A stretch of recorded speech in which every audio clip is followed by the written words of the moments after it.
This is Democracy Now!, democracynow.org, The War and Peace Report. I'm Amy Goodman as we end today's show in Madison, Wisconsin with Matt Rothschild, editor and publisher of the Progressive magazine. He was arrested Thursday when covering a protest at the Wisconsin Capitol against Governor Scott Walker. Matt Rothschild was arrested on a misdemeanor obstruction and resisting arrest charge and released on $300 bail after photographing the arrests of other demonstrators singing in the rotunda. He wrote about the experience in an article called Governor Scott Walker's Cop Nabs Me for Being a Reporter. Matthew Rothschild joins us now via Democracy Now! Video stream. What happened, Matt? Hey, Amy, thanks for having me on. Well, it's kind of crazy on Thursday. It's been crazy in Madison for 2.5 years now, and it got crazier in the last 3 weeks because Scott Walker's Capitol cops have started to crack down on these solidarity singers. The solidarity singers have been singing in the Capitol. They should be in the Guinness Book of World Records. They've been there for 2.5 years now, every day, Monday through Friday. Fridays they go outside. On Thursday they were inside, and I was there. I've been covering them over the last 2.5 years, and over the last 3 weeks I've been down there 6 or 7 times. So I went there with my reporter's pad and my my iPhone, doing what we do as reporters. I was taking pictures of people with interesting signs and then taking quotes from the people carrying those signs. And then the cops came in and started to arrest one of these raging grannies, elderly women who've been active around the country singing protest songs at demonstrations. And one of these raging grannies I happen to know, her name was Bonnie Block. So whenever the police are arresting people, I get out my iPhone and take pictures. I was doing that, and then they were moving Bonnie Block out down a hallway toward an elevator. This is in the Capitol, a public space, and I was following them down there, and I was taking pictures.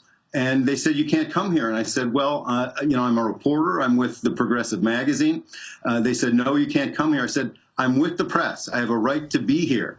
And with that, I didn't get another word out because they grabbed my hands, put them behind my back, and handcuffed me right then and there. And then they took me to the basement of the Capitol and held me till all the protesters they were arresting had been processed. And then they put me in a police car and took me to the Dane County Jail and photographed me and took my fingerprints and put me in a holding cell with 3 other inmates for about an hour and 20 minutes.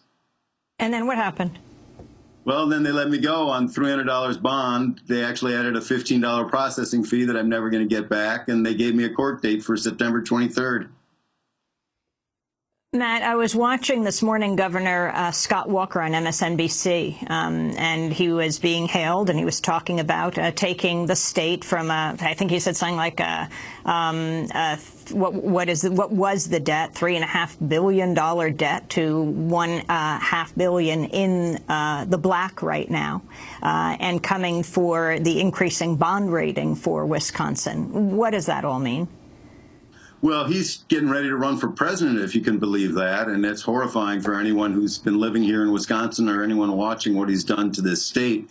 He is devastating the state. He can talk all he wants, but he is ruining what used to be a pretty decent state here. He has cut Medicaid. He's cutting abortion rights. He's let the mining companies write their own law, and it's going to destroy the environment in the northern parts of the state, including on Native American land. And it's just an all-out assault on progressivism here.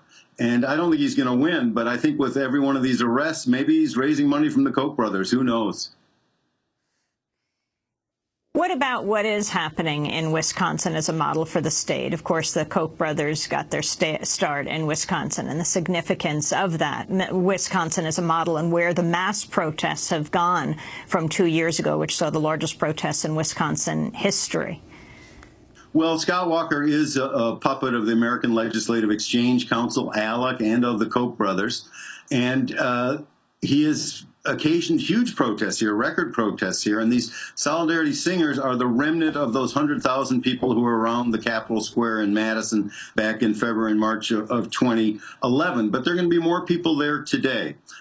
Today, I understand that there'll be a lot of union members joining the protests. These protests aren't going away. And actually, since Scott Walker started to crack down, he's arrested more than 200 people over the last 3 weeks. The protests haven't dwindled. They've quadrupled, and sometimes as large as 250 people when there were less than 40 people there before. And today there's supposed to be about 1,000 people there. So he's not succeeding. But maybe that was by design. Maybe he thinks the more he has confrontations with protesters, the better it is for his presidential aspirations. Who knows? Matt, very quickly, in terms of treatment of reporters, you've also written about what happened to Glenn Greenwald's partner, David Miranda, as he was coming back from through Heathrow Airport, held for the longest he could be held without charge, 9 hours, when they took his phone, they took his laptops.